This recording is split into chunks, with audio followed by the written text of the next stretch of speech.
Oh boy. Sorry for being late, guys. I am so terribly sorry.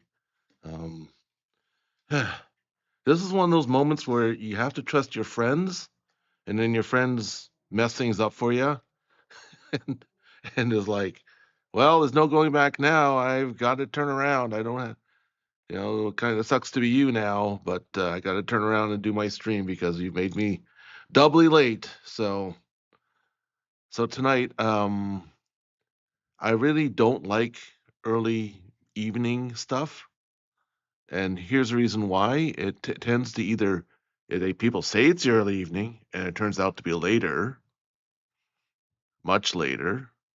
Uh-oh, is that foreshadowing? Or if it's early, it just interferes with the rest of my night anyway, because I could be doing other things beforehand. Like I usually have my workout. I try and swim 1K a day, 1 kilometer. So that's about uh, takes me about an hour. So I need an hour devoted to, and it takes me 25 minutes to get to the pool on my bike and 25 minutes back here to my home and studio. And today, well, last week my friend said, well, I have this, I'm part of a uh, rap show. He's the same age as me, so in his 50s. So he's rediscovering his artistic self, just like myself. And he said that yeah, he's going to be at this show. It's going to be a hole in the wall venue down at the rougher side of town. And I thought, you know what? I'm up for that. I haven't done that in a few years. Well, frankly, 10, but in my 40s I would go to the rougher part of town sometimes just to get some good punk shows in. And this is a rap punk kind of combo. Not a common combo, but it does happen. And I thought, all right, I don't be a party pooper. I'm gonna commit. Yeah, sure. I'll see you there at 7, and your show starts at 7:30. Fine. So I go there at 6:57. So I'm actually on time at the venue. I'm hearing some really raucous punk rock music. I might even just post the my time at the front door a little later this weekend. See if the sound quality is perfectly punk enough. Um, which means if it's really distorted and muffled, close enough. Um, my friend just happens to walk out of the venue at that time, going, "Well, that's funny. I thought he was starting his show in about 20, 25 minutes or something." And he said to me, "Yakki, I'm sorry to say they've made me the headliner, so I'm not available till 10:30." And I'm going, "Well, if I knew that sooner, I would have changed my day around. I would have streamed you guys earlier." And still would have had time to just get all my workouts in and then see him at and then have my regular stream early in the evening for you guys. So you commit with your friends, and then your friends commit errors, and then you have to commit to stuff too, and it's just this is why I really can only commit to one big job a day. So pardon me, I'm just gonna hydrate here.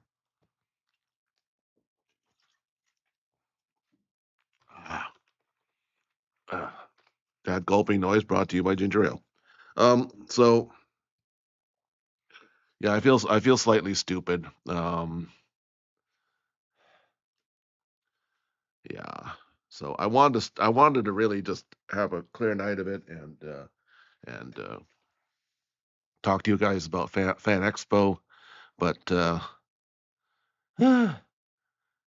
on the last day of February, it's just like I can't actually wait for this month to be over, to be honest.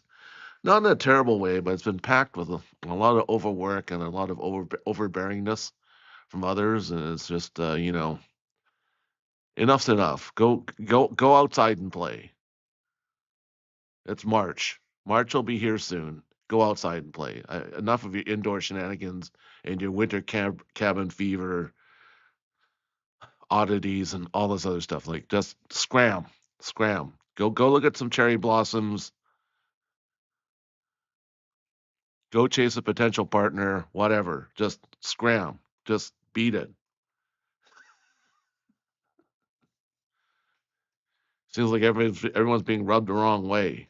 Just go outside, have some space. All right. Whew. Yeah. So again, my apologies. I wanted to stream earlier. There was actually ample time to stream earlier, as it turned out. But as usual, people don't communicate with me, and then they're kind of like, "Uh oh, he showed up. I didn't think he'd show up." Yeah, well, I showed up.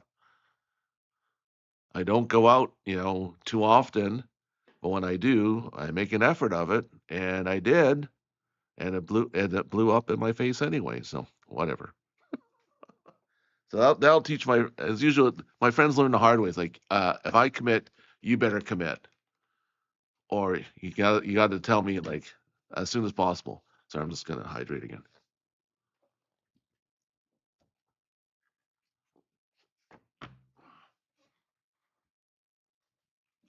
Uh, I just ran through the door. I didn't even have a chance to uh, get myself a cup from the kitchen. I'm just, I hate to admit this, I'm drinking straight out of the bottle. My goodness. That might be cause for alarm if that was a bottle of Jack Daniels, but it's a bottle of ginger ale, so it's not that big of a concern. Um, yeah, so that's what happened to me tonight. I really wanted to get things going a little earlier, but enough about tonight and trying to fit things in. Tomorrow night is a gaming stream. I'm going to warm up with Tetris. I might even start a little early just to make up for tonight. I might start a little early. Um, but I might be just trying out some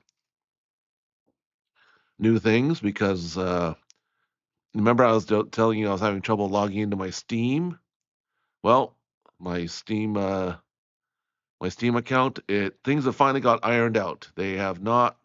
They have realized I am who I say I am, and I'm not somebody trying to hack into somebody's account.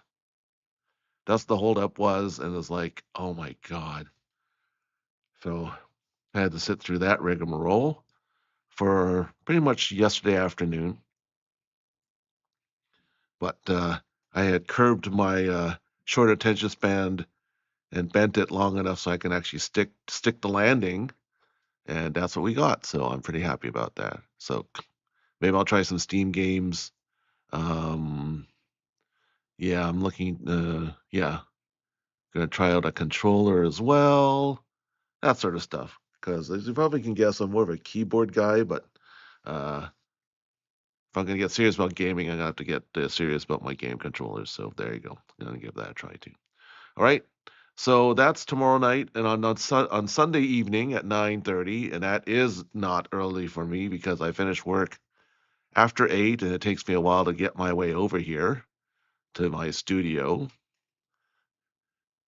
to climb the barren rocks to the top of my mountain on my studio.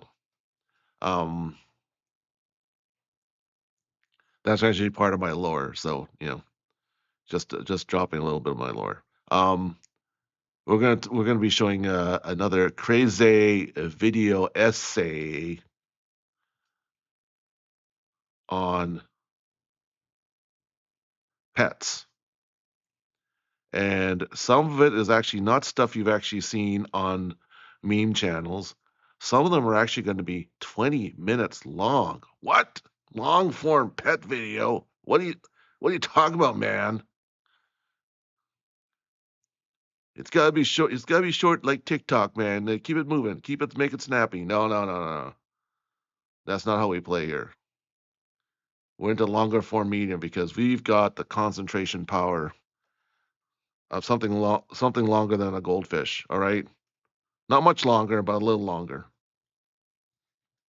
So we're gonna go for longer format pet videos. There's short ones too. I fashion myself as an amateur video editor, except what I do is I just cobble together like-minded videos from YouTube and slap them together, and they don't get no ads because they on premium, man. I got YouTube Premium, so it saved me countless hours of not watching ads and watching stuff that really is relatable to me and in longer formats. And anyway, we'll talk on the advantages of that format when the time comes, because it might serve handy during, say, I don't know, a watch along party where you guys order me a pizza with your topping suggestions. So it'll be like a watch along pizza party. Then you get to order something. Anyway, don't get too strange, guys. I don't want like a meat pizza with dessert pizza toppings on it. Okay, that's gross. Yeah. Can we have like a lava cake topping with anchovies? Yeah. Yeah, you'll like that. Yeah, no, I won't like that. But I don't know. We'll take a risk. Um, so what I've got here today is some videos I've just posted on my channel, shorts from the Fan Expo from last weekend. I wanted to show this a week ago, but I'm new to the game and I overestimated how much time it would take to actually put this together to make sense. So that's my bad. But I figured if it's going to be a week, take me a week to do so, I'd rather do it, right than not giving the respect it needs. Because anyone who showed up to this event last week deserves a lot of respect, and I thoroughly enjoyed it. And even though it was only one afternoon, because oh my God, last week was so over. I was overprogrammed last week. I had 2-day workshops. I had family estate planning with a bunch of ultimatums thrown at me. Family ultimatums. Oh joy.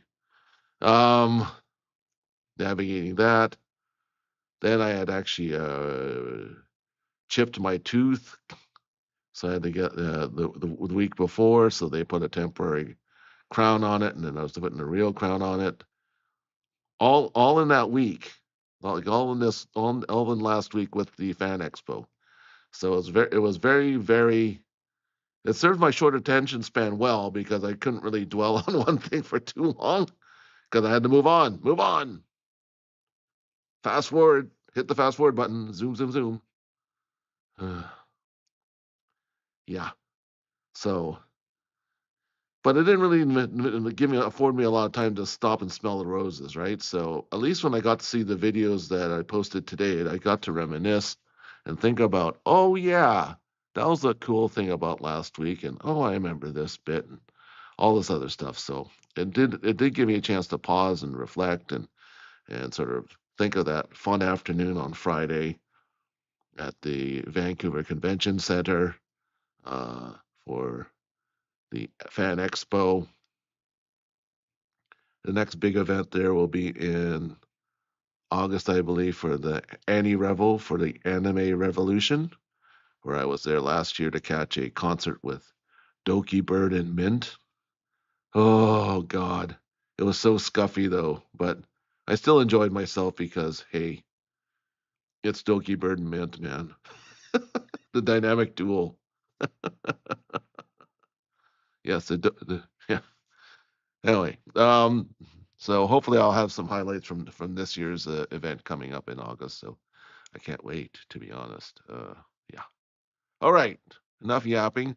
Let's go to see the first video and see what it's all about. Hey, got my badge activated. There I go. And let's go to Vancouver. There you go. Badge activated. Neurons activated. Here we go. Hey. Got my badge activated. There we go. And Expo Recap. There you go. Badge activated. Neurons activated. Here we go. Yeah. So. Badge activated, neurons activated. that's what you that the millennials are saying now.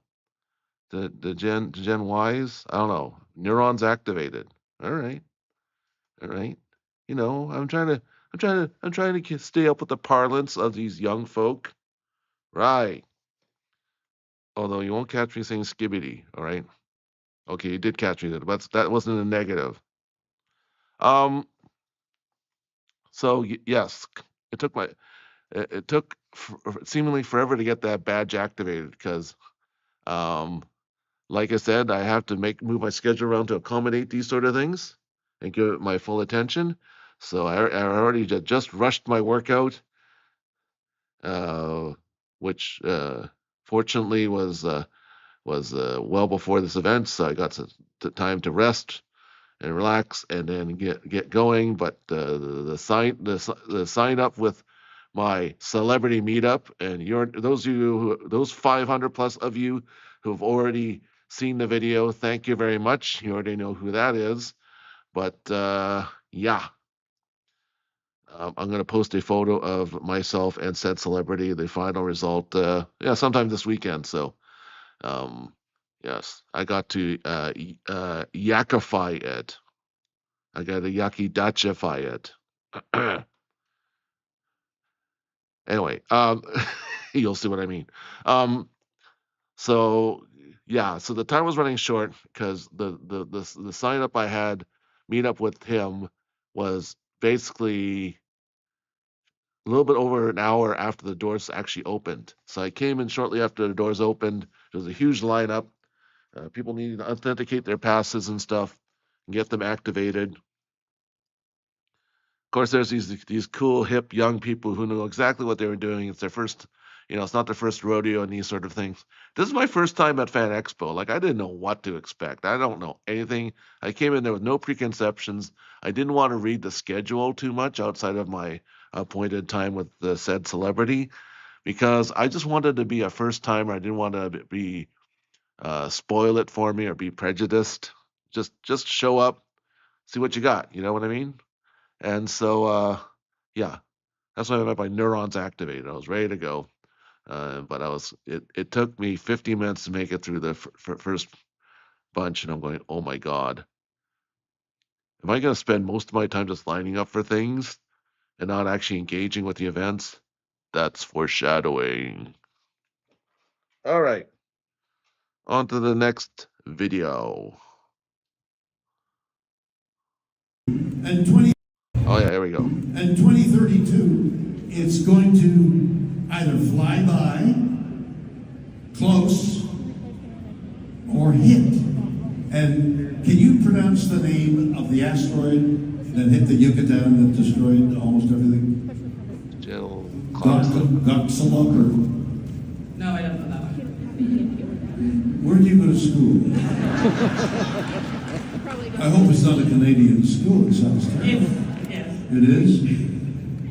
We're doing mostly math. All right, so do you know about the Yucatan asteroid that hit right in Mexico there and left this incredible depression and with the firestorm and the tsunami that ensued, that 90% of life on Earth was wiped out and it led to the disappearance of the dinosaurs? Are you aware of that one? That sounds more like a history one than an astrophysics class. It was an asteroid that came from space and hit the Earth. And there's an asteroid coming this way, which they say may not hit the Earth. And that's may not. I find it an affliction. And you don't know anything about it. What's your question? My question is, did you have a favorite guest star on Star Trek? Did I have what? A favorite guest star on Star Trek that you liked working with? No. No, there were a lot of pretty girls that came and went. And it's been so long that I don't remember the names. Favorite guest star? There were a lot of people that came aboard that were just wonderful. I really can't remember exactly both their names and my preference, but there were a lot of people who came on. All right, I'm going to put it there because for some reason, even though it's clean on my phone, when I uploaded this video, it went all weird at the end there. And I'm sure a lot of people said, oh, that's just AI. That was an AI video. I'll show you that it clearly wasn't coming up, but it's not AI. It's Captain Kirk from the Starship Enterprise Spock.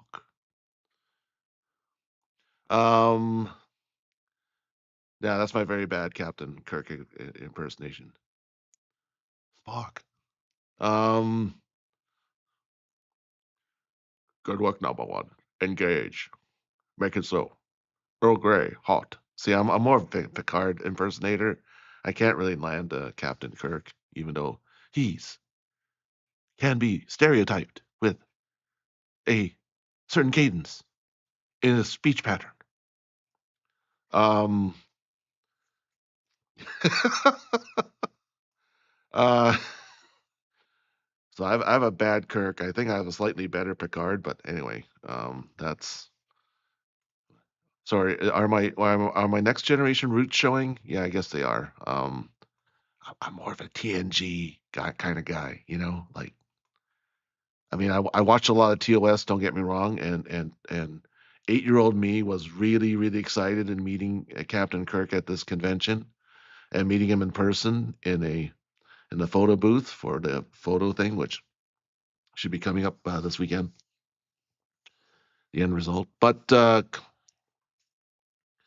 I came of age during the Star Trek Next Generation, my first year of college, and the 90s, 80s, and 90s. Yeah, that was my jam. So.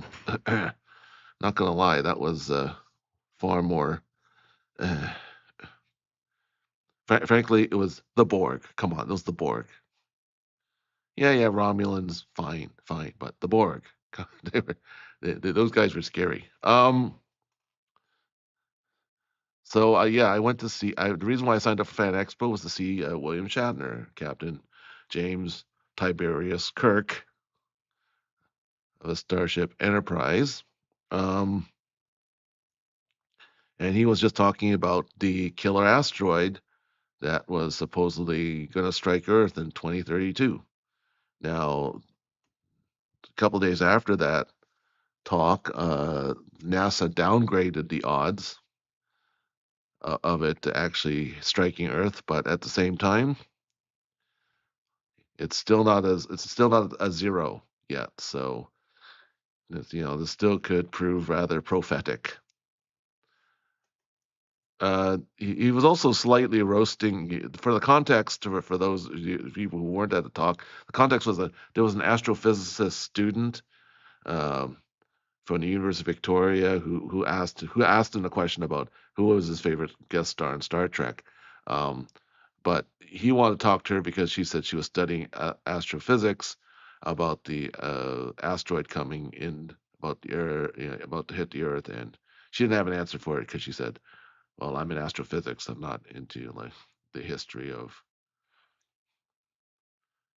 of space objects, which is kind of, well, I know astrophysics tends to be more on the energy side of space, right? With the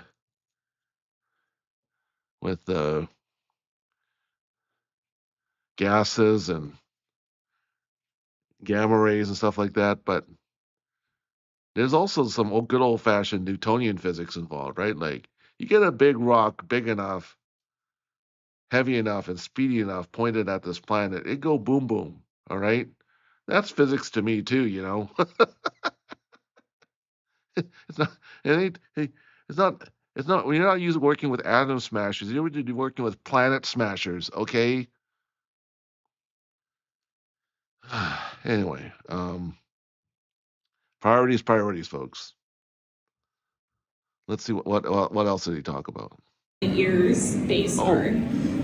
If you are These using aren't quite the cardboard for quality something gorgeous. They might be bigger, out of sequence. That's okay. like the Pikachu tail here, one thing I gotta say, and this is still very cheap, still a very cheap option.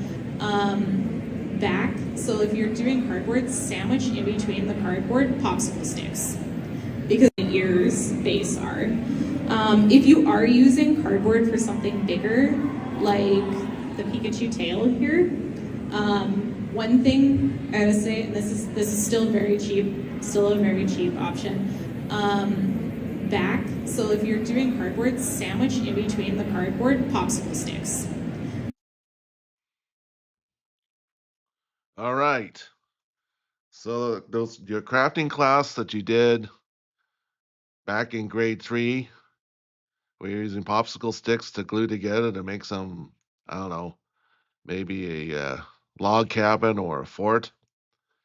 Well, there you go. They can help you to become a very modern and very convincing cosplayer today. So you thought those skills went for naught. Um, I took this because of course there's cosplaying workshops when I go to the Anime Revolution this year. There's going to be a plethora of cosplay workshops and photo ops and all that stuff. Um, I didn't take a lot of photos of the cosplayers. I only did so in passing because I don't want to be that sort of creepy guy going, Excuse me, can I take a picture of you in your Wonder Woman costume, please?" No, that's not me. Um, I wouldn't put it that way anyway. I would ask for permission first, whole bunch of stuff. But I never feel right in asking cosplayers to stop and pose. I don't know. I'm pretty shy about that. Why do you think I'm actually a shy guy. Why do you think I chose this medium to talk to you guys? I'm actually pretty shy in some places. Um, this cosplay aspect though does remind me of my cosplaying days. I did not cosplay as a cartoon character, but I would sometimes cosplay as especially during Halloween, um, as something thematic. So my favorite costume for a few years in the early 2000s was duct tape man. You remember, you know how in craft, again, going back to craft class, some of you have may have made a duct tape wallet, made a wallet out of duct tape. Well, I extended that to making a whole duct tape suit, like a suit jacket, a dress shirt, a duct tape dress shirt, a duct tape tie with duct tape pants and a belt. And then I found some, of course, thrift store dress shoes and covered those in duct tape. So I looked like this silvery duct tape person. Uh, I didn't want to look like someone who was made out of silver. I just wanted to look like someone who was just wearing all duct tape. That was my shtick, or stick in that case. Anyway, um, so during Halloween, I would go out to a public park where people in costumes like velociraptors and Sailor Moons and stuff would dress up, all grown ups and kids, and just hang out. And I would take a roll of duct tape with me because my theme was that invariably, especially in my part of the world, it can get really rainy on that night in October. And so people's costumes may start disintegrating. Well, guess who had the handy Band-Aid to keep their costumes together or to keep it from leaking? Yep, I had a nice Band-Aid called duct tape to keep their stuff together and plug all the holes and such. So, so I was like basically like running around like first aid, um, saving all these costumes. That was my role in that whole event, my self-appointed role. My self-appointed duct tape roll, I guess. Okay, I had to go there. Oh, sorry. I'm actually not sorry. Um, so that was, yeah. So anyway, that was a fun time. Let's see what the next video has in store.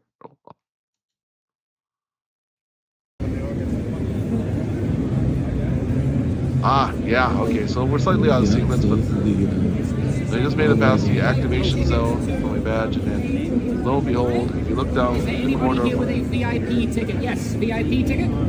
oh, that's not me. The line over here. Da-da-da-da. Anybody with a VIP ticket? Yeah, not VIP. Yes. But you can see that's the Shatner line for autographs. I did not know that though. I didn't. Again, I'm not this cool. I'm not a cool conference veteran who knows. Oh, well, obviously they line up for photos. It's onto the side of the autograph. Like I didn't know.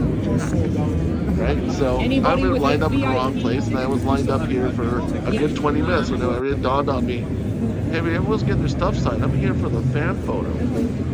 Then I asked the guy who's just talking to the crowd in a yellow volunteer shirt, and he pointed to me like, "Oh no, the photo's that one." Like, well, no one told me that. I asked actually a couple of volunteers, and they told me to line up here. The line over here. Da-da-da-da.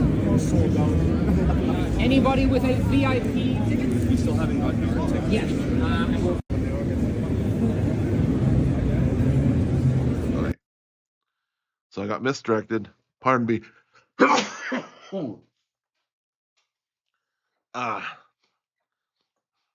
This is how you can tell I just got out of the pool. Gesundheit. Swimming in the pool always makes me sneezy. Because you get like, you get water up the old snout. Pardon me while I. Sorry. Like I said, I rushed here and I didn't have time to freshen up. All right. Oof.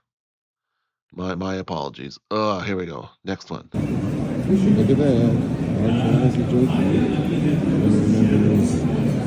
The Batman animated series.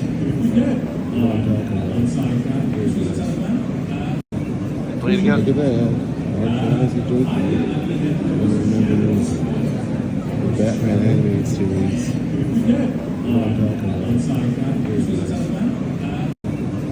Look at that.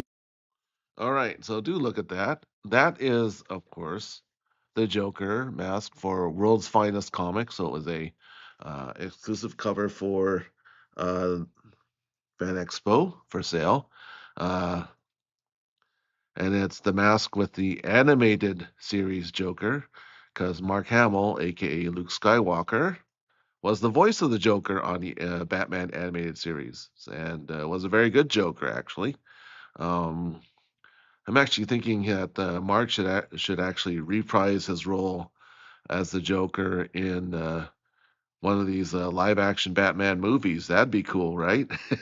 Because every great actors had a crack at it, from Jack Nicholson to Heath Ledger, and so I would love to see a Mark Hamill live-action take on the Joker. That would be really cool. I think it's because it probably hasn't happened, not only because his voice may be too associated with the animated version, but DC Comics is owned by Warner Brothers, and Star Wars is owned by Disney. So there might be some studio diplomacy that needs to happen for that in order for that to get off the ground.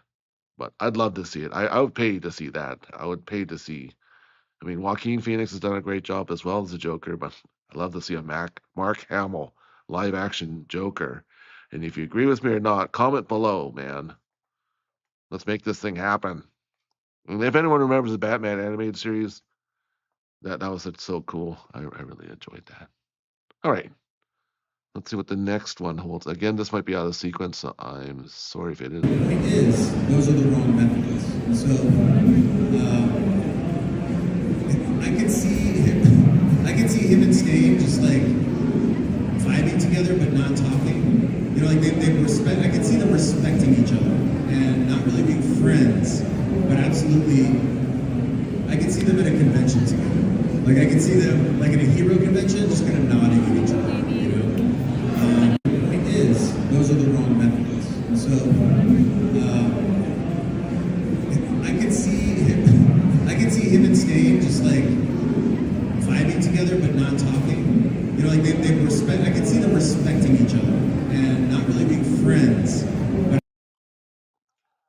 right, so this is a voice actor, and I'm sorry I did not catch his name.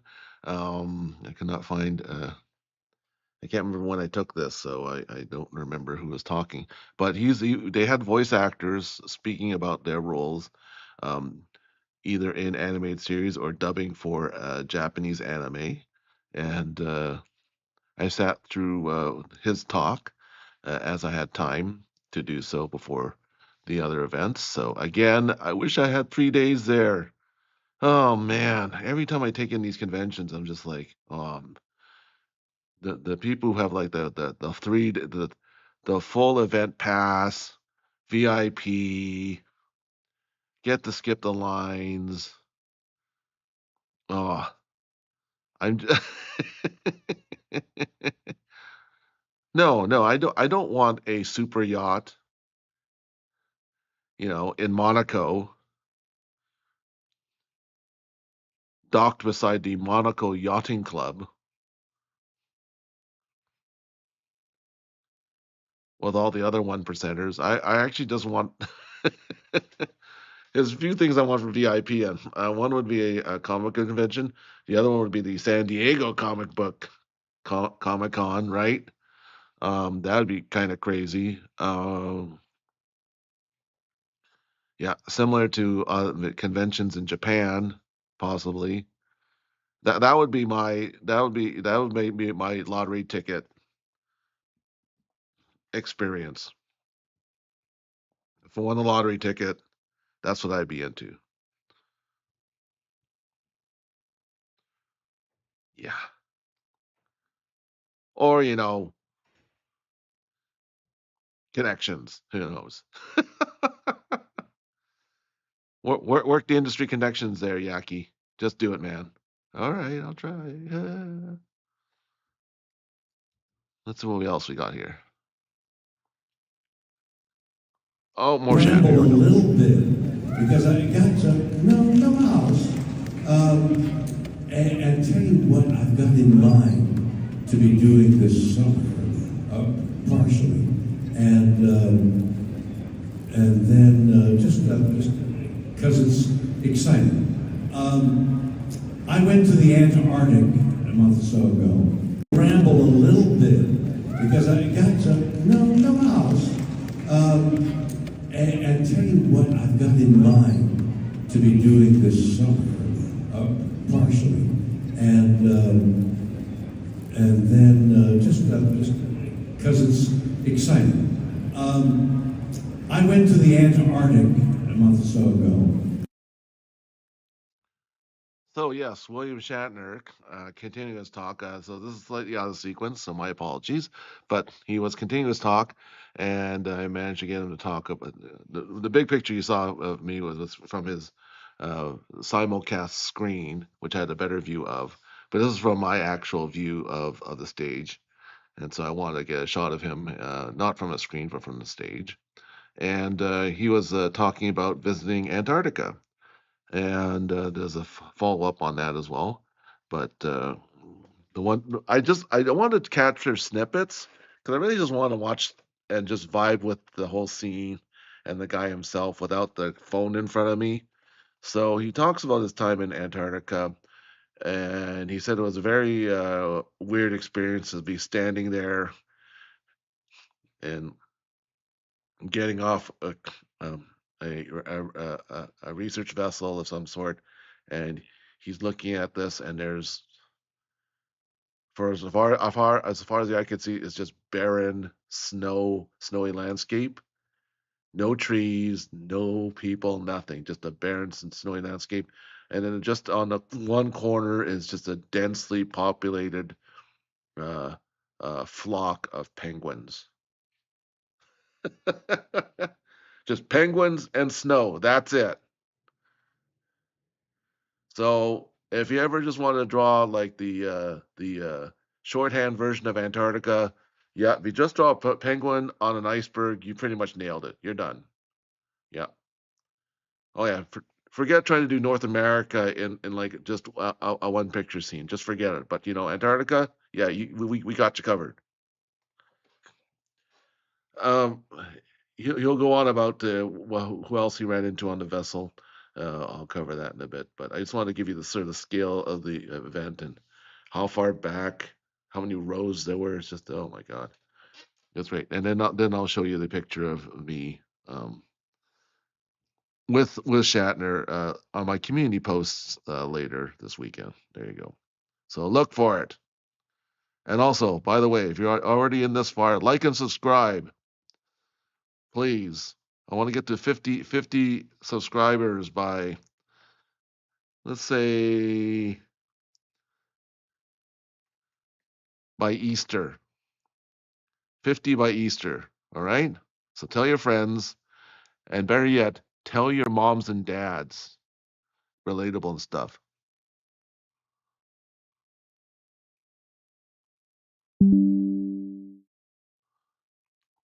Also, I'm just getting a few notices here that my OBS studio was disconnected for a second there. So right when I said like and subscribe, so there you go. So there might be a conspiracy from people trying to subscribe to my channel. No, there's not. It's just my usual bad timing. So please like and subscribe. Get your mom and dad to subscribe to me because guess what? They can finally join in on the VTubing revolution, all right? And become VTubing fans themselves. They can relate to your passion for Iron Mouse or Shy Lily or Shoto or whatever. All right? All right, let's keep going here. So I began to challenge him on the speed of light, and we've never forgotten about it because he said, no, the speed of light is whatever it is. Okay, just for context, this is him on the vessel on the edge of Antarctica, and he's and one of the fellow passengers is Neil deGrasse Tyson. Yes, the astronomer Neil deGrasse Tyson. And so they had concocted a debate between the two, between Shatner and Tyson, on the ship, and so they had they're now the one portion of the debate was about the speed of light. So here we go. It's a bit longish, so if you lose track, the original is on my channel. So listen to it again there, and like and subscribe. You know, several trillion miles a second, a minute. And in any case, the speed of light is like the measuring ruler of all scientific exploration in the sky. You measure things by the speed of light. And I said to him, you know, given the way science discovers new things and new things have changed and new things come up, that the speed of, I'll bet you, Neil, that within our lifetime, maybe your lifetime, not mine, but in one of our lifetimes, the speed of light will be found that it goes faster than whatever we think it goes now. He said, no, the speed of light is sacrosanct. It is what it is. It's a perfect thing, and it will remain like that always. So I got into, like, no, you don't, Neil, and said science and knew the science, the speed of light. So the hour or so was over that we were on the ship, and we laughed, and since it was quite an expensive trip, people who had been leaders in what they did were aboard the ship, and one was a scientist whose name I've forgotten, but he came up to me and he said, we scientists believe that it's possible that in the future, tomorrow or a century from now, we will discover that the speed of light can vary. Wow. So I began to challenge him on the speed of light, and we've never forgotten about it because he said, no, the speed of light is whatever it is, it's several trillion miles a second, a minute. And in any case.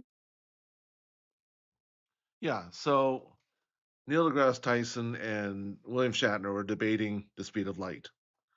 And Shatner was saying that scientific discoveries tend to evolve over time, and maybe this right now, it seems like it's fixed at 186,000 miles per second, or close to 300,000 kilometers per second for you Canadians out there. But William Shatner was born in Montreal. I got a story about that coming up. Anyway, so yeah, he they were arguing, debating on this research vessel about the speed of light, and some people who were also equally scientific, a part of the scientific community who were watching this debate unfolds, that took Bill aside and said, "Look, you might be right. The speed of light could be faster." And I think the speed of light could actually be faster as well, because there's sort of evidence of weird phenomenon. Like, for example, there's inflation theory in the Big Bang, where things sped up remarkably fast from the Big Bang, from the initial conditions, and then there was a speed up, and then lo and behold, things are slowly slowing down. So, you know, I always look at the equation by Einstein, which is E equals mc squared. Energy equals the mass times the speed of light squared. Um, and everything seems nice and fixed, and like what Neil deGrasse Tyson talks about. It's a standard. It's a ruler for the universe. But there is one variable. Remember that Einstein talks about in relativity, that time changes depends on the observer, and we measure speed. How do you measure speed? It's the distance over a set amount of time, like kilometers per hour, miles per second. So, but if the second is not really as fixed as you think it is, then that leaves a little bit of, I tend to think of it as a whole bunch of wiggle room for other stuff to happen. But that's just me. I never did good at math. I was terrible at math. I did try pre-calculus, and that's when I realized I'll never be pre-learned enough to do some pre-calculus. Oof, that was a slap. I was dreaming of becoming a scientist, but once that calculus stuff hit me, I went, okay, I'm dead. Maybe I should pursue my art hobby, and then became a cartoonist instead. Phew, no calculus there, suckers. But I still have a fascination with science. I do. So every once in a while, you'll see me trip into a science theme. Um, this Sunday, my essay's on pets, but I might do something on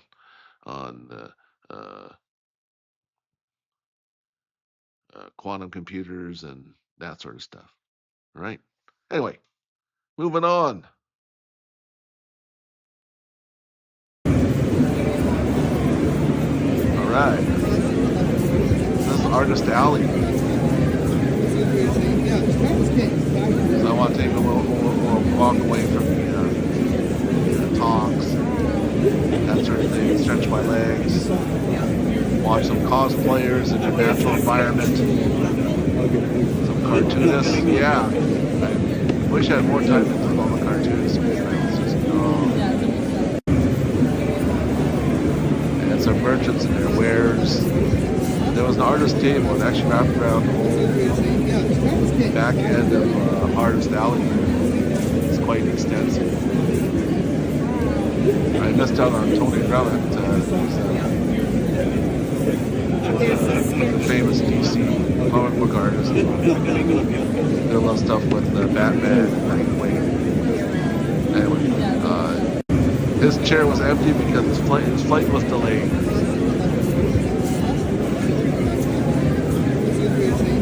So, yeah.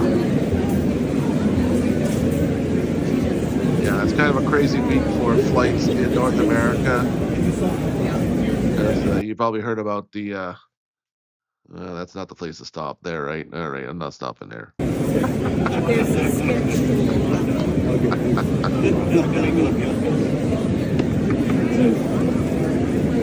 I'll stop there. Yeah, so it's been a kind of a crazy week with airliners. Last couple of weeks in North America. I don't have to recount to you all the mayhem in the skies. So yeah, So I'm not surprised some people's flights got delayed. One more story that Shatner related to right at the start of the talk was the Four Nations Championship for the National Hockey League, and with the Canada versus USA final. As a Montreal native, and even to the point that the McGill University students named their alma mater building after him. It's called the William Shatner Pavilion. That was actually voted on in a plebiscite by the student government. So there you go, the William Shatner Pavilion. If you're ever in Montreal, check it out. I spent a year in Montreal, and he's a very beloved uh, uh, legend there, in a town where legends tend to come in wearing hockey skates and wearing the rouge, blanc et bleu of the Montreal Canadiens. Yeah, he's beloved. I saw the Star Trek movie, Star Trek Generations, there, where the handover between Captain Picard and Spock, not Spock, but Kirk. Um, and on opening weekend, the late show, so the last showing on the opening night, and the crowd was just so into it. It was basically the best audience participation for a movie that I've ever seen in my life to this day, because the moment Shatner appeared on the screen, people just burst into applause and were yelling and screaming. And then when the pivotal moment, I'm not going to give away any spoilers, even though this is like easily 30 years ago. So, pivotal moment when the torch has been passed to the next generation of Star Trek. Um, yeah, you could hear a pin drop in the whole audience. Yeah, it was very touching. That's about as as cool as being in the communion of Trekkies as I'm ever gonna get. That was just so cool, and to be the right place at the right time to take that in. Can't take that away from me, and that's what I mean by win the lottery, or I strike gold elsewhere, or even in this business. Not That's not guaranteed, but sure like to. Um, that's the thing I would just want. I don't need a mansion.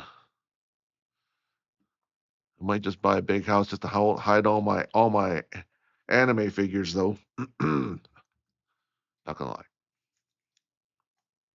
Next, please. Yeah, I found my nemesis. I like playing games. Oh my god, there's some One Piece ones right here.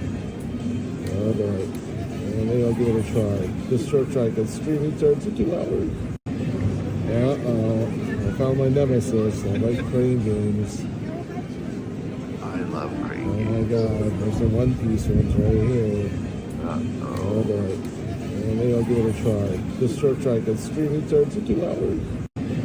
Yeah, Yeah. That actually reminds me of during the autograph session. One young lady was dressed quite normally, except she had glued tribbles all over herself. So yeah, that reminded me of tribbles. Yeah, so which I thought was funny. You know, just like, yeah, no, here's me, my usual, long skirt and top, and but I got a plushy, fuzzy thing on my head and on my shoulder, and she had triples everywhere. On top of her shoe. Um, yeah, it was quite cute. Yeah, no, crane games are definitely something that I am so glad they're way over on the other side of the Pacific, because I would be spending way too much money at a crane game. My first time in Japan, maybe what I'll definitely do is just go over my 2 trips to Japan in the last 2 years as one of my streams, and sort of maybe on a slow week or something. I can just show you this is what I do on my vacation kind of stuff, right? But yeah, I definitely enjoyed time in Japan uh, with crane games. I even got a nice large Chainsaw Man uh, Hokkaido thing going. I gave it to my friend who's really into Chainsaw Man, and maybe I'll show that photo sometime because it was quite a big score. And that was only on my second day doing crane games in Akihabara, and yeah, the staff were quite taken aback. Like, whoa, all right, that's the big score of the night. I said, oh heck yeah. Yeah, can't take that away from me. And I gave it to my friend because in reality, I'm not as big a fan of Chainsaw Man. I, I, I I'm not into gore. I'm not into gore. I'm sure you guys are gonna push me into that corner at some point, because come the fall, come Halloween time, you guys are probably gonna suggest, and you gotta play this horror game or Five Nights at Freddy's or something. I'm like, okay, okay, I'm not into horror games, but push comes to shove, I'll do it. I'll do it for you guys. I'll do it for you guys. Putting it out there, but you're gonna hear me sort of cringe to the whole thing, or just play the game with one eye open. You've been warned. Here we go. Next one. Oh yeah. Thank you. Oh yeah.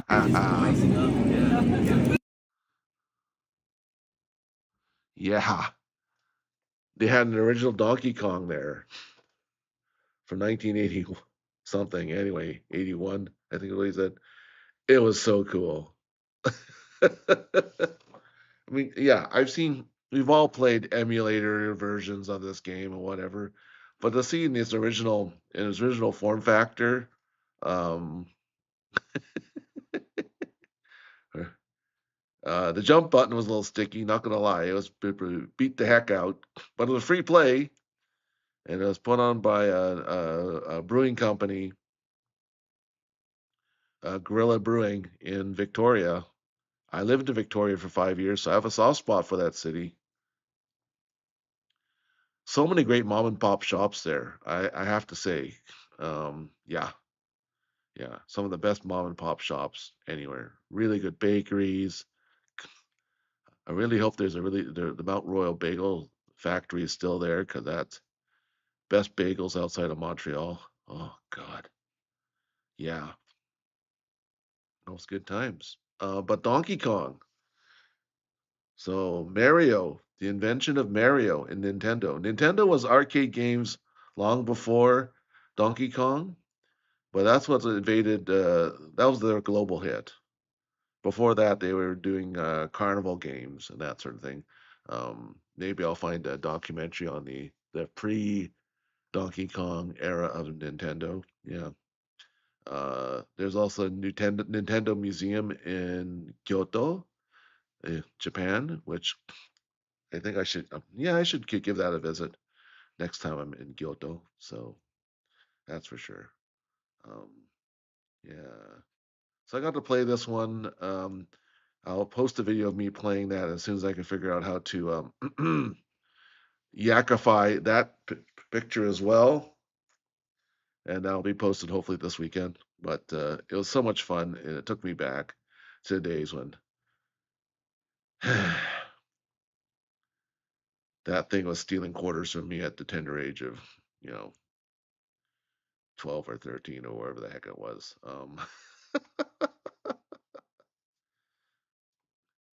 So much fun. Uh, and I want to play some retro games on my stream as well. So as soon as I can find out what games I can stream without getting copyright knocked by Nintendo or Atari or whatever, I will do so. I will also play some modern gaming. Like I said, I got my Steam account fixed, so played just a short little test with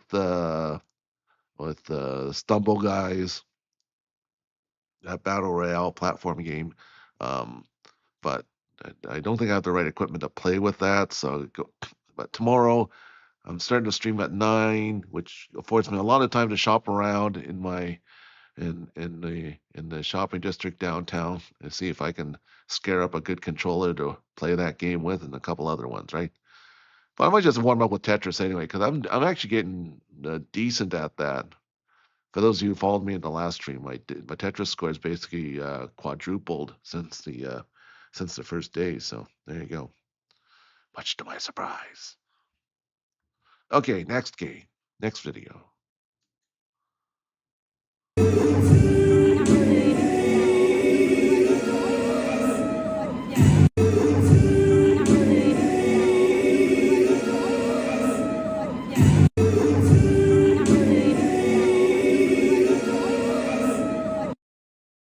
Yeah, so I just want to show cosplayers again in their natural wild environment, freed from their cages. Cosplayers roam free in this preserve. I, sh- I, sh- I just enjoy watching people in cosplay, and again, I'm not like someone who asks them to do our signature move or action pose, and maybe I should, but I just like to see them sort of be fans and be fans of each other's work. Um, like I said, there was a great saw some great Star Trek cosplayers, although surprisingly, no Borg. Disappointed, man. And truth be told, I wouldn't be that great of a Star Trek cosplayer. I did tell one Trekkie where we were just conversating, killing time in a lineup because that's what these things seem to be filled with is lineups um, for hot dogs, fries, and anyway. And William Shatner. Um, he was talking about cosplay because we saw this great couple and they were a cute couple, but they were dressed up uh, like the original series Starfleet man and woman in their uniforms. Um, so it was so 60s it hurt, and and they looked like they just walked off set. I mean, it looked great. They looked like really good, like S tier Star Trek uniforms. I should have took a photo of it. I'm sure they would have said yes, but anyway, I get shy. I get shy when I ask people for photos. So we were talking them up, going, "You guys look great, thumbs up, all that stuff." And then they walked away, and the guy said, "Yeah, I tried cosplaying," and he talked about thinking about doing that. And I told him the only cosplay I could possibly get away with for Star Trek is to be a Kardashian, not a Kardashian, a Cardassian. Sorry, ha ha ha. Kim Kardashian? No, a Cardassian. Because like all I have to do is wear those 3 ridges on my nose or something on the brow, on the bridge of my nose. Wow, that takes about, I don't know, 15 minutes in the makeup chair. Ooh, there's a tough prosthetic to wear. Yeah, yeah, yeah.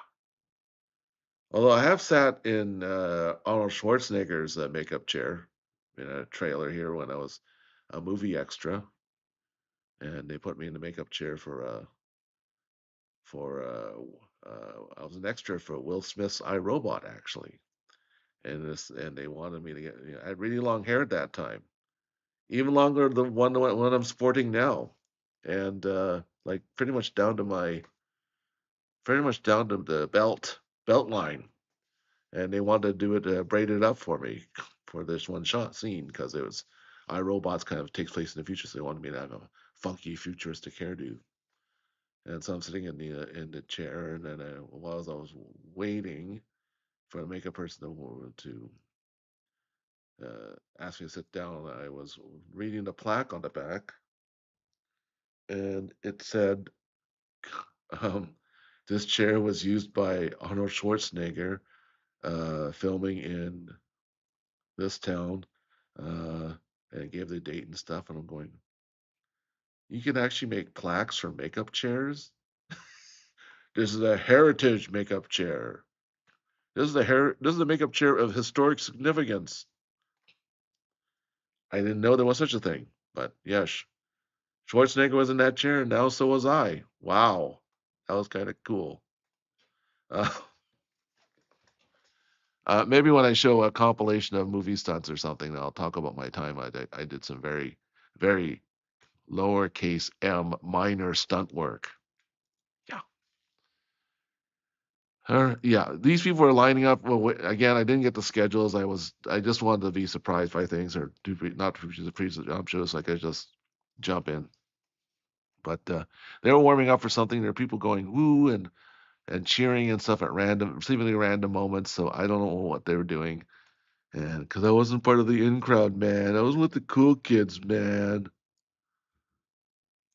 Uh-oh, here we go. Messed that up. Here we go.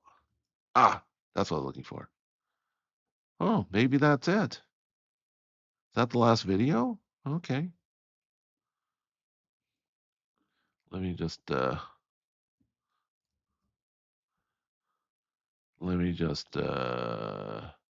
turn that off for a second and see if I got everything. Ramble a little like Yeah. this. Look at that. Years based Hey, Okay, yeah, we are at the beginning. So Something like there we that. go. All right. So that was my fun time at Fan Expo. Um,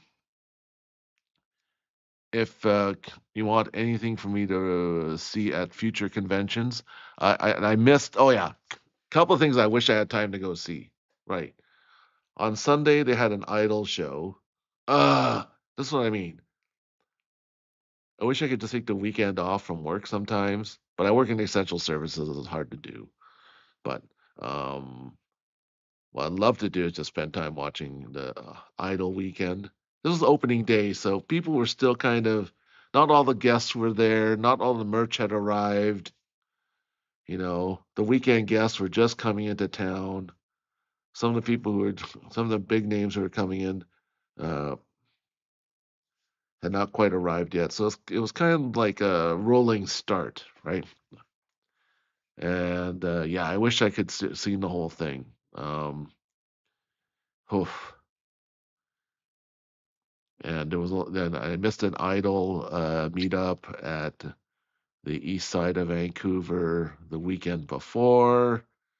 Sigh, and that sort of thing. So I'm trying to document as much as I can of the scene here in the left coast of Canada.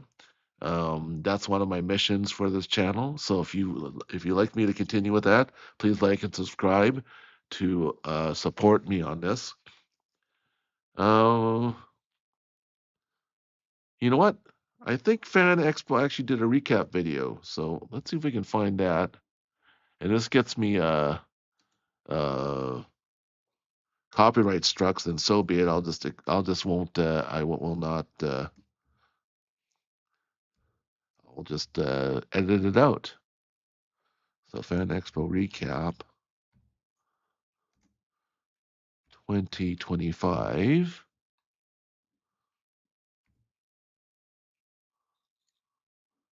Okay, yes, it's just All right.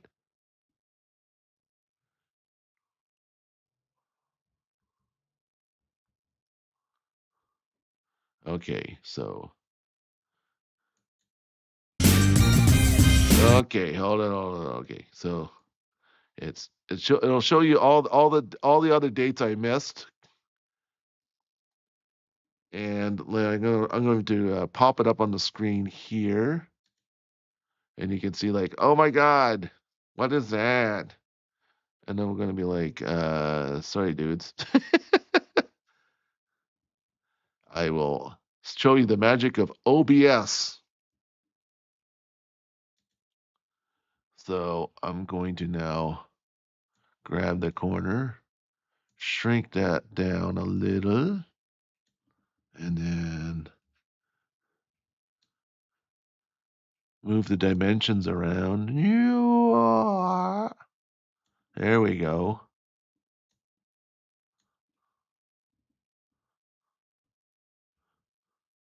Let's see here. Okay. Got the top, got the bottom. All right. Yeah. Let's do this. Right now it's spinning around like it's thinking about something. But that's Fan Expo Vancouver. That's the logo. That's where I was last weekend. I already missed it already. Can't wait for next year. And hopefully I can take some extra time off from work. But I'm busy like a jerk. When you work with our vulnerable population, the winter time is actually the time they are most needing our services. So I appreciate Fan Expo, but it's right in the middle of our busy time, so that's okay. Here we go. Let's go see what. Even I haven't seen this yet. Oh, nice. Hayden Christensen, Jared Padalecki, Andy Serkis, Christopher Lloyd, William Shatner. Just flew by him on a Funko Pops.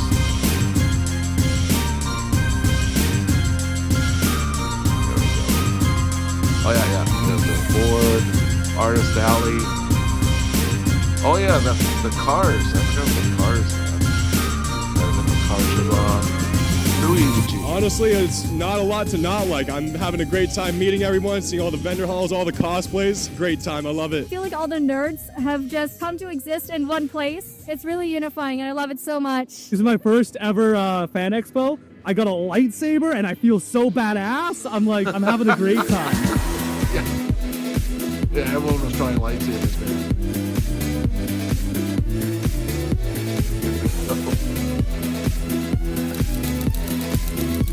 And Transformers. Look at that. Yes. Yeah, the red carpet for all the cosplayers. That's great.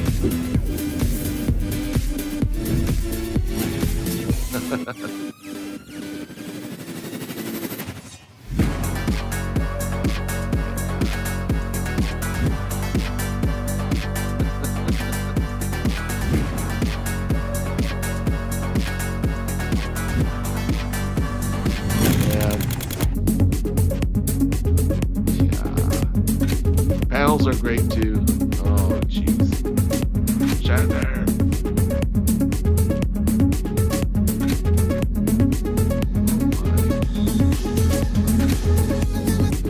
Like I said, I wished I could have spent the whole day there. Honestly. Ah, man.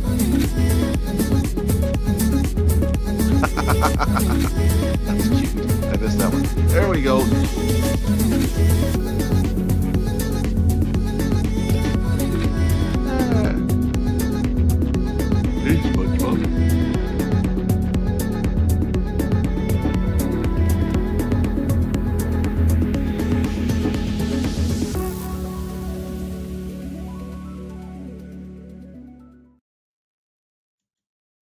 Yeah.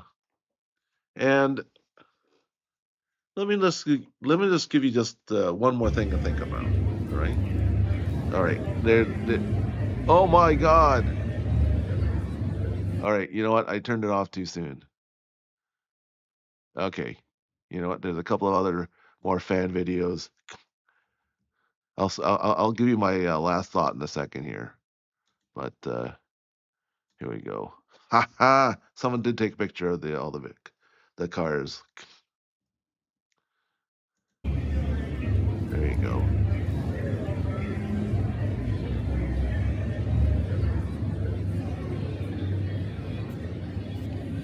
Yeah, free run. You know, I haven't had a chance to watch the free run yet, and I should. It's been recommended to me a million times, so I'll watch free run, I guess. Oh, and there's Anya. There's Anya from Spy Family. There she is. Waku Waku. I love Spy Family. Oh my god. When my first time in Tokyo, I restrained myself from buying too much merch, but I did buy some merch. It was great. Oh.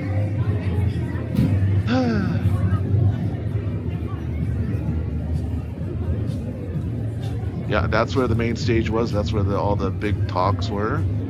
So you get size of scale there.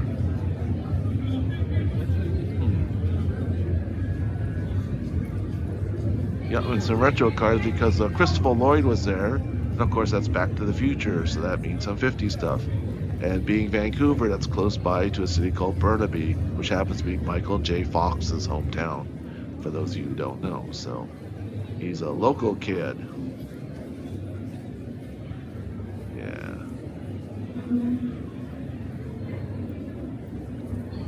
Some more cosplayers.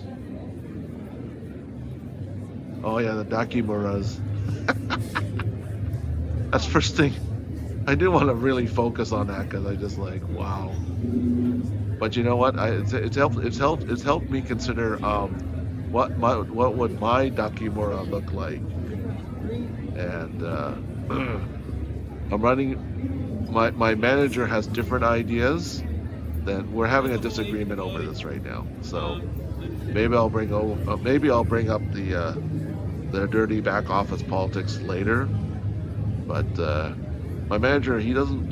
The office politics, he doesn't play nice sometimes. So I have to make sure that he's on board with our vision. Because I'm the talent and he's the manager, so you should listen to me, right? Honestly, I mean, come on. Don't get me started. Oh, I'm digging the wings there. That's cool.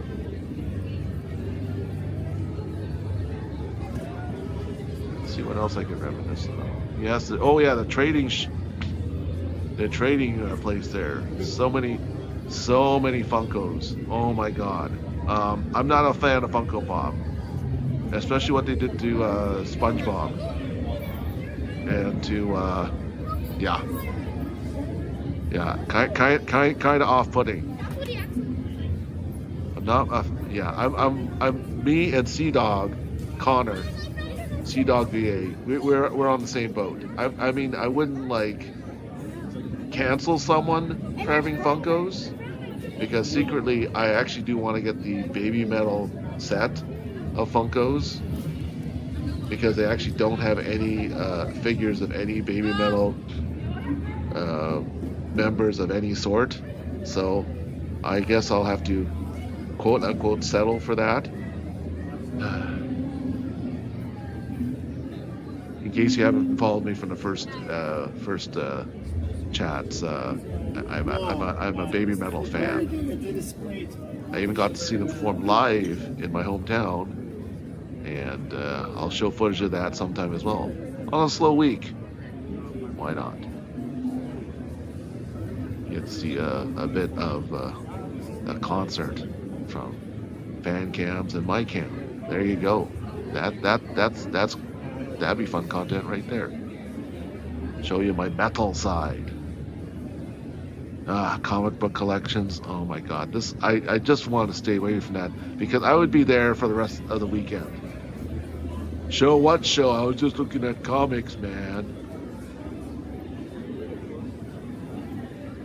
That's all I would look for is comics. That's my number one hobby growing up. I even have some early Todd McFarlane stuff signed from the Spider-Man stuff, like pre-Spawn, which has I printed a praise that for a pretty penny. So still hold on to that one. Yeah, and of course there's some prints.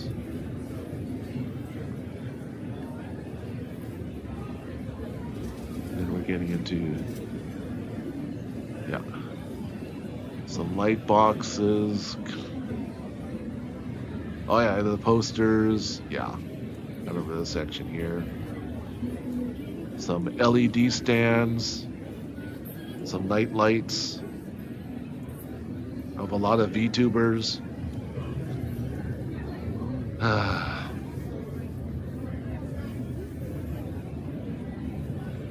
You know, I have a suspicion there actually are a lot of Canadian VTubers out there, and always wonder what would it take to actually have all of us Canadian VTubers to sort of make ourselves known to each other. But hey, you know, we also have to respect each other's boundaries and privacy. That's where in the medium that we're at, right? But something I don't know, something where that calls to me about some sort of Canadian get together, or maybe maple syrup drinking contest. I don't know, something. Okay, that's the autograph row. So the celebrities have their particular sections already marked off. And so some lines will start, some lines won't, and there was actually a leaderboard showing which celebrities still had spots available to sell on the day of, so you could get a last minute walk up. I basically had bought the last Shatner photo session available on the website the week before. So it was on opening day and shortly after the event started. So I'm sure a lot of people did not want to rush out of work to do that and stuff. So I got lucky. Not gonna lie, I got lucky. All the other times were taken. So it's really cool. Yeah. And plushies. Oh man. Well, truth be told, with the family estate issues and the dentistry issues, I had to spend a lot of bucks to legal advisors and dentists. So I was not feeling flush, shall we say, and buying a lot of stuff. And I already committed to spending a couple $100 with the photo meetup with Shatner. So I was just like, you know what? I'm just gonna look around. Thanks. Oh, Hatsune Miku. Yeah. I saw several Mikus at the event, even though that short time I was there, but that half day. Lots of Mikus, at least a half dozen. I like this guy's idea for a video walkthrough. He's walking the whole event. This is smart. T-shirts, man. So I had to really put my wallet away pretty much because I was just like, ouch! I have spent too much already on non-fun stuff. So I'm just gonna enjoy my time. There's another Miku. Anyway. Not gonna go into the Miku song. Maybe on a karaoke stream, because I gotta learn some more anime songs, truth be told. I've got a lot of city pop songs, because I'm of that age. Even though I only really discovered city pop with the advent of its craze 4 years ago. But, I somehow missed her. Jeez. Holy moly.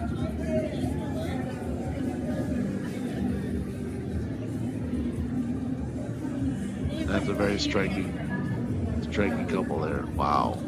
Yeah, we're getting into the cosplayers corner here. But wow. That's cool. See, you know, I don't have that sort of, Jimmy, can you check out Pokemon? I think I get so shy. I'd probably like, oh, there's another Miku.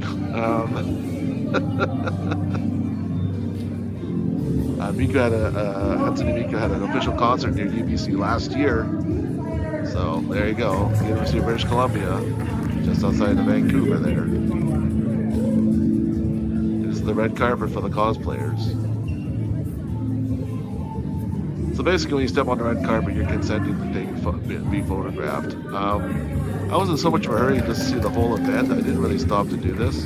That's what I mean. I like to have it for a couple of days where I can just spend. There you go. Yeah, one and done. One and done. Sorry, you had your shot, buddy. Done. I'm out.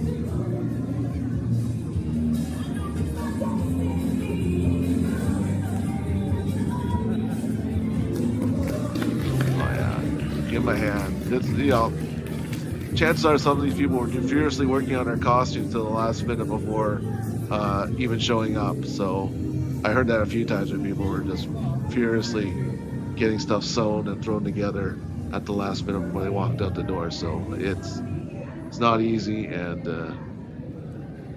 wow, yeah, that's the Vancouver Convention Center, which is I believe Platinum LEED certified. Very nice environmental design. Oh boy, is that an Among Us character there? Oh jeez.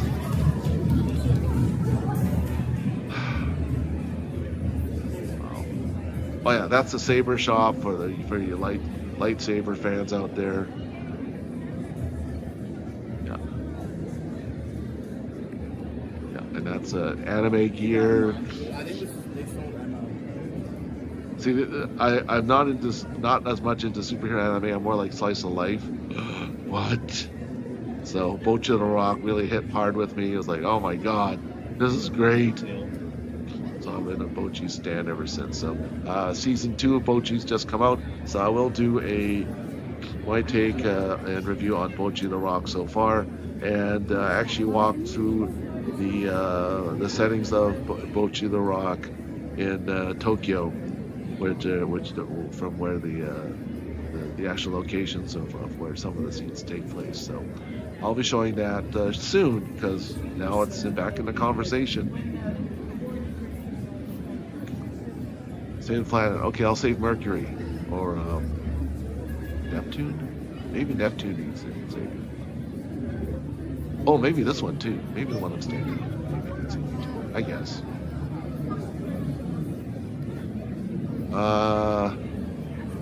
What else we see here? Oh yeah, more comic books. Man, oh man, like yeah, just the comic books alone. If I got back into that, I would just be so. Actually, I had like a dozen comic boxes of that size, that length, and I sold like 80% of them. I've only kept a select few, as family heirlooms to bequeath upon the rest of my family. The food court area. This is the one they just started because there was no light up on the escalator, and this place was, when I came, it was packed. This place was packed. There was a long lineup for hot dogs and fries. I'm going, oh boy, $20 Canadian hot dog and fries. With a lineup as long as like it was a Pink Floyd concert or something. It's going, what? I don't have time for this, so I just went to the snack counter and bought me a Snickers and an apple juice and said, okay, this will give me enough energy to last me the next 2 hours.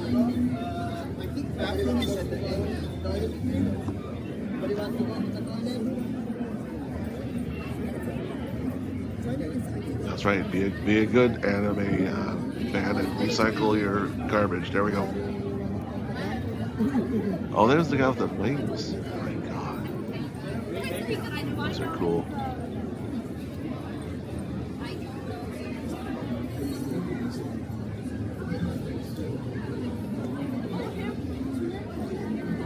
There's so many Mikus running around. I just, oh man.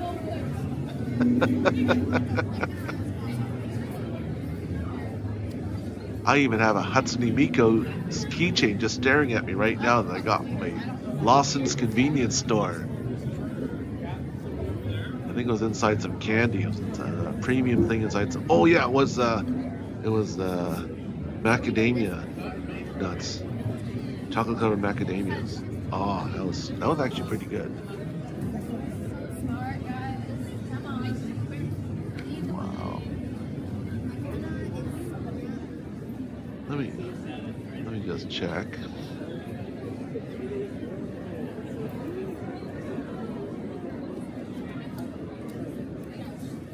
Oh, there's Anya again. Yeah, nice. A couple of Anyas. A couple of Anyas from Spy Family. There we go. Oh, so adorable. Peanuts. She likes peanuts. Oh man, I love that show. I even saw the movie Red when it played in the theaters here. Rushed out to go see it. Ah, man. Yeah. So for me, it's this is a very degenerate tier list, but yeah, for me, Bochi is S tier, Spy Family is A tier, and I won't go anything further than that because I don't want hate mail. So whatever. Might do a tier list for other topics though, for content. So if you have any suggestions, once again, like and subscribe, but comment below what type of tier list you'd like to see from a boomer like me, this Ojisan boomer.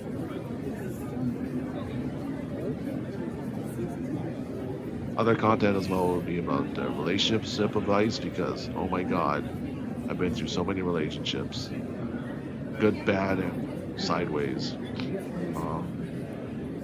Anyway, if you guys need some relationship advice, I got it. I got you. Okay. Also, how to, if you're introverted, how to actually approach, how to make people approach you as an introvert in the flirt game. Huh? Yeah, because I'm an introvert. If I was an extrovert, I would be like doing a full face cam with you dudes right now. Oh yeah, I saw a few maids in the mix as well. That was cool.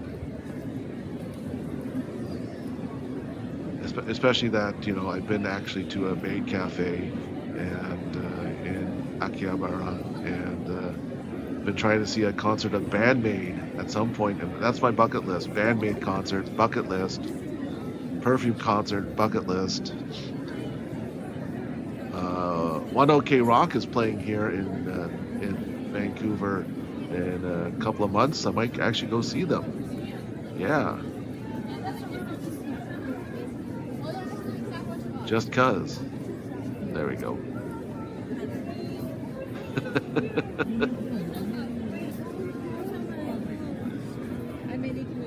Let's see what's on this booth here.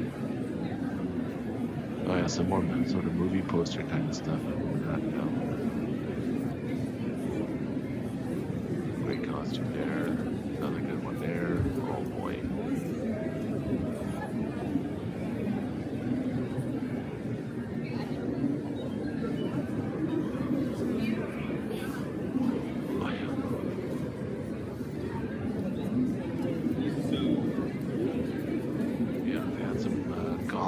Stuff as well. It's every sort of subculture to do with fantasy. Oh yeah, I wonder if are we getting close to the game tables yet? Show the game tables. Anyway, yeah. So Dungeons and Dragons reference going on.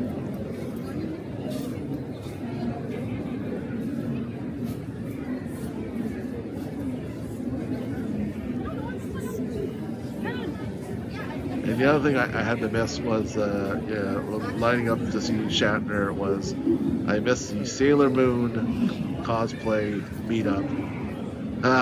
Oh well. That would have been cute. But that's okay. Oh yeah, and they also had, because it was fantasy, there was a lot of armor, knights in shining armor kind of stuff, medieval, Middle Ages stuff. Which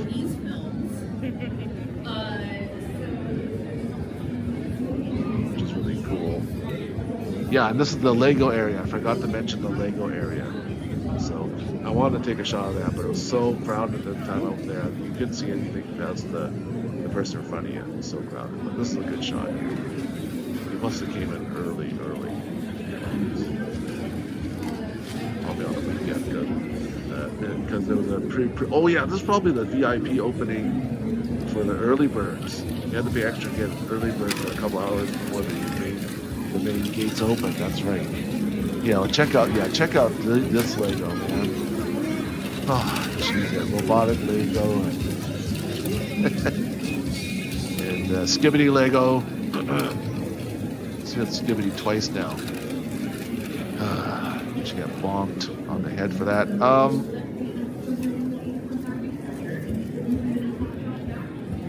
Oh yeah, this is the game table. No one was there yet, but this is early. But when the main crowd comes in, they're playing tabletop games, right? So playing Magic the Gathering or Dungeons and Dragons, yeah. And when I went there on Friday on opening afternoon, that was jam packed already. That was so fun to see. I DM'd a couple of times in my adolescence, and they didn't like me as a DM. So I would set up some pretty super hard scenarios. They didn't like it one bit. And when I was in D&D, I also had a mid-level magic user, but had basically horseshoes all up in his backside, because he never seemed to take any hits, even from like the most dangerous of dragons, even the blue-eyed white one. Just like nope. They said, "Oh, well, we're gonna get him now," because they were getting tired of me hanging around. Because I think I was in like 6 or 7 campaigns, just amassing so many experience points and so much loot because of my kind of an amoral character. I'll just take the loot off all the magic users who died on the party. I would just inherit their stuff. They're just they would start say things like, "Oh, you can't possibly carry all that." It's like, no, I have a spell for that. What are you talking about? Everything I carry is light as a feather. What are you talking about? They're like, "Oh my god, this guy's a jerk," and he doesn't seem to die. So Blue Eyes White Dragon, they had to roll higher than, say, anything higher than a 4 would kill me. No. And they were rubbing their hands and like, "Oh, finally, this he's gonna bite it. My magic user is gonna bite it." And then they rolled a 2 on a 20-sided dice, and he lives again. What? The rest of the party's dead. I guess I'm gonna do some shopping through the dead now. Yeah, it's like a thrift store. Yeah, let's go and see what they got. And they were like, "Oh my god, can we kill this guy?" That's when I finally died. I think like 2 campaigns later. Like a roar, a cheer erupted around the whole table. Oh, he's dead. It's kind of like the Wicked Witch of the West, the Wizard of Oz. The sign of her death was like, "Yay!" Well, the sign of my death, my character said, was like, "Yay!" Yakki finally has to make a whole new character. He's been freeloading for 6 or 7 campaigns now. Well, I love D&D. But admittedly, I had a very, very weird and long lucky streak. Loved it. I love my friends getting so frustrated. Yeah, so what do we have here? Sorry. Get in the heart of the crafty side. Oh yeah, Lucky Cats. Lucky Cat. And then yes, the Artist's Alley for the comic book artists. Yeah, Deadpool.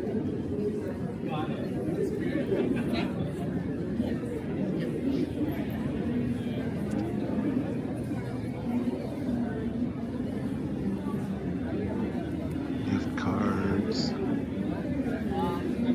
Yeah, there was a lady I was trying to find. There was a couple of people I was trying to find from the Anime Social YVR Chinese New Year Artist Alley that I posted about a month before this.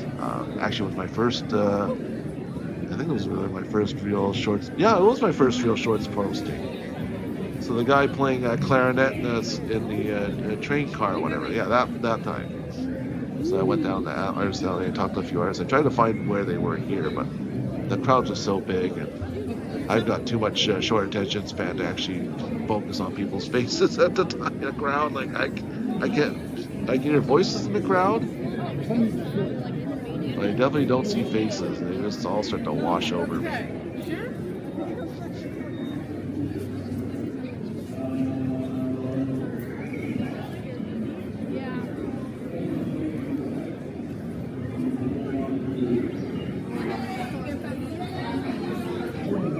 Oh yeah. And there's a Star Wars cosplay corner,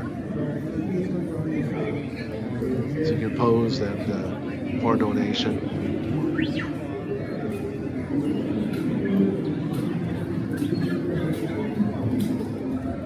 R2D2.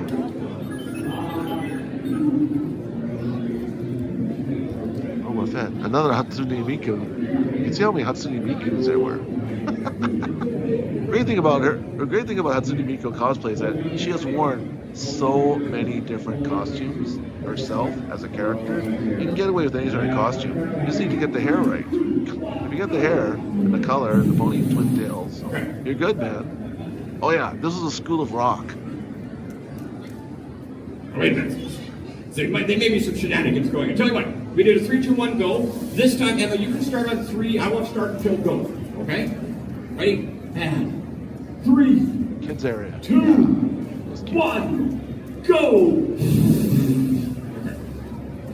And that's from the Senior Wanderer, a man after my own heart, as a near senior myself. That was cool. Thank you, Senior Wanderer. That was great. All right. Okay, you know what? It's just auto playing through all these, so oh my god. Anyway, so thank you once again for putting up with my scuffy scheduling. I literally posted it this afternoon going, oh no, I've double checked with everybody who wants to go see this punk rap show. Yeah, this punk music and rap headliner show. We're good, right? Yeah, we're all good. We're gonna be there at 7. Show starts 7:30.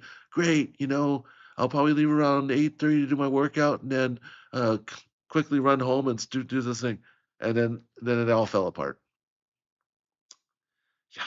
So thank you for putting up with my crazy schedule. I really appreciate y'all for doing so. And yes, thank you for taking in the fan picks from my own exploration of Fan Expo Vancouver 2025 and all these other folks that I've shown here today. More power to them. Thank you so much for spending the time and energy and doing so. Doing obviously stuff that we all love. Thank you, William Shatner, for the the keynote address of day one. And oh, right. So the most beautiful thing I've seen today before I sign off for the night. So the most beautiful thing I've seen today was was actually, in spite of all the scuffiness and the misdirection and um, uh, misunderstandings of who was who's playing what when for that punk and rap show, two things stood out for me. A, the amount of forgiveness that my friend had for me for saying, "I'm sorry, I promised I'd stream at 9:30, so I'll miss your show." And he we just punched it out and said, "Yeah, man, it's all good. Next time, next time." And because he and I, we've been friends in and out of the art scene for well over. It's got to be. I think I first met him in 2007, so it's got to be, oh my God, 17 or 18 years now. And there's been long absences, of course, because he's a dad, and sometimes he just disappears for a couple of years doing dad stuff. And I'm was a wannabe dad that never quite worked out for me. So here I am, uh, with no kids. I don't have any kids.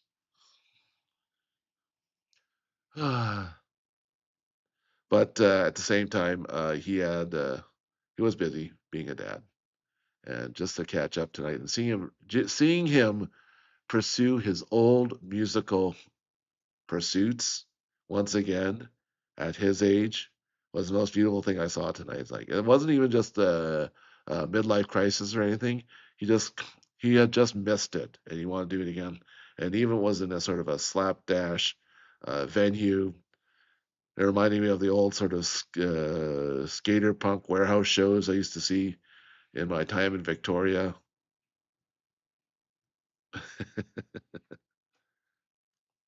Man, those are fun. Yeah, and chaotic. And fun and chaotic. That was so much fun. Just to relive that experience of just seeing someone pursuing their dream again, and kind of like where I'm going right now, because like I said, I'm a cartoonist and finally becoming a a broadcasting cartoon character. Finally, at last, after all these years, thanks technology. Um, it's done me a world of good so far, and I thank you all for uh, coming along this journey with me. So that's the most beautiful thing I've seen tonight. Um, so be that as it may, this is Yakki Dachi saying like and subscribe, but also because I want to hit 50 for Easter, get your moms and dads on board. This this is right up their alley, but they'll also learn a few things about new stuff.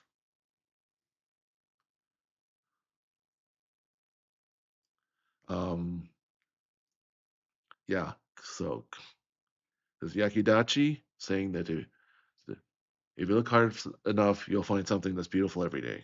I always love that line. It always comes out different every time, but that means it's not AI. Um,